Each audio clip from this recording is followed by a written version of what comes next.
ito ng ating update sa magiging tayo ng panahon sa susunod na 24 oras.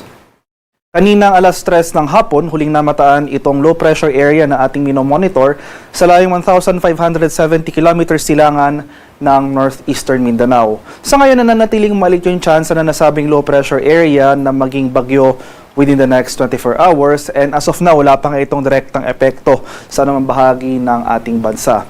Gayunpaman, dahil sa epekto ng shear line ay yung salubungan ng mainit at malamig na hangin, asahan natin ang mataas sa tsansa ng mga pag-ulan for the next 24 hours sa malaking bahagi ng Visayas as well as portions ng Bicol Region at itong portions ng Caraga. Meanwhile, for Metro Manila at nalalabing bahagi ng ating bansa, generally fair weather pa rin ang ating inaasahan for today.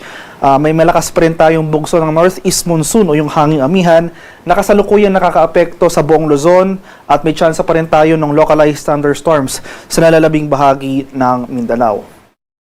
Para sa karagdagang detalye para sa ating low pressure area na may monitor, so base sa ating latest tropical cyclone potential forecast na issued, inaasahan natin ang hindi natin inaalis yung possibility ng tropical cyclone development or pamumuo ng nasabing low pressure area patungo sa isang bagyo towards the end of the week, na kung saan posible itong lalapit dito sa silangang bahagi ng Visayas at Mindanao area, possible itong tumawid dito sa may Visayas area. So makakaapekto ito sa malaking bahagi ng Southern Luzon, Visayas at Mindanao in the coming days. So posible ba magbago yung scenario na ito? So inulit ko po, no, as of now, low chance na maging bagyo within the next 24 hours, pero hindi natin inaalis yung posibilidad ng development in the coming days. Kaya patuloy tayong mantabay sa mga succeeding weather updates na pinapalabas ng Pag-asa ukol sa nasabing sama ng panahon.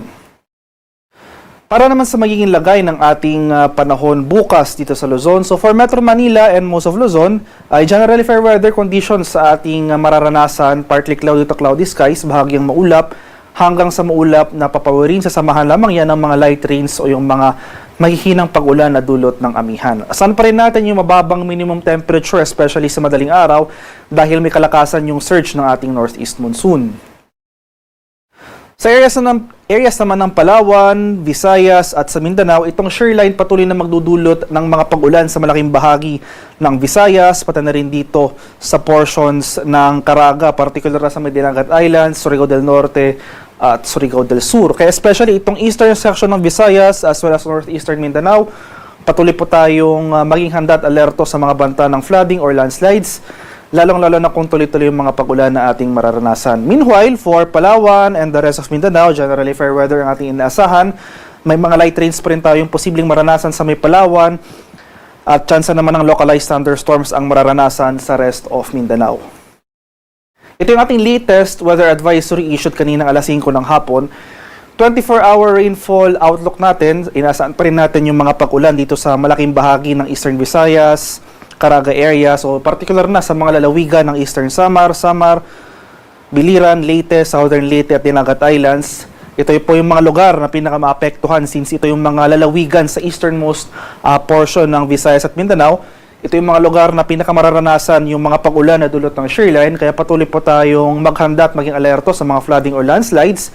Mag-monitorin po tayo ng ating mga localized advisories, yung mga heavy rainfall warnings sa ating mga lokalidad.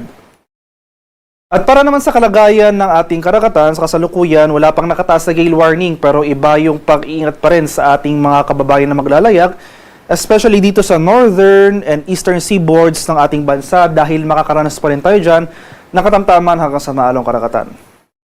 Para naman sa ating weather outlook, sa ating 3-day weather outlook, so for sa mga syudad natin, sa mga key cities natin dito sa Luzon, for Metro Manila, Baguio, Legazpi, ay generally fair weather ang ating inaasahan in the coming days. So bukod dito sa Bicol Region area, na kung saan towards the end of the week, sa araw ng Biyernes, dahil nga sa pinagsamang epekto ng low pressure area o yung papalapit na low pressure area at ng shear line, asahan natin ang mataas sa tsansa ng mga kaulapan at mga pag-ulan dito sa may Legazpi City.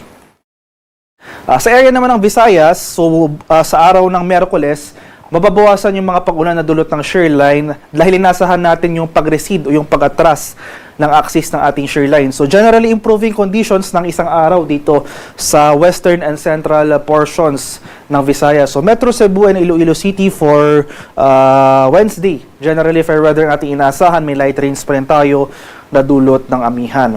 Pero itong eastern section ng Visayas, sa may eastern Visayas, towards the end of the week. So Thursday and Friday, buong Visayas na nakakaranas muli tayo ng mataas sa tsansa ng mga pag-ulan. Dulot din ang pinagsamang epekto ng approaching LPA at ng shear line o yung salubungan ng mainit at malamig na hangin. Kaya muli, umantabi po tayo sa mga succeeding updates sa pinapalabas ng Pag-asa.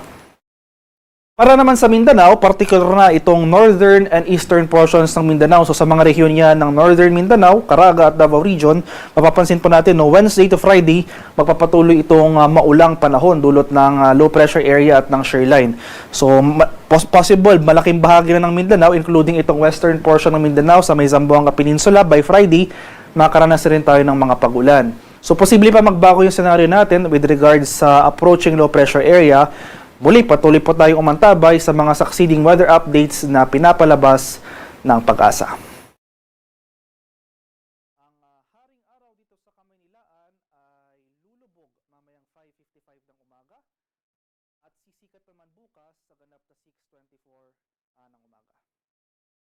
At para sa karagdagang impormasyon tungkol sa ulat panahon, lalong-lalo na sa ating mga localized advisories tulad ng heavy rainfall warnings, rainfall advisories, ay follow kami sa aming social media accounts at UST_Pag-asa. Mag-subscribe rin kayo sa aming YouTube channel sa UST Pag-asa Weather Report at palagi bisitahin ang aming official website sa pag-asa.ust.gov.ph at panahon.gov.ph. At yan lamang po ang latest mula dito sa Pag-asa Weather Forecasting Center. Magandang hapon po sa ating lahat. Ako po si Dan Villamilago.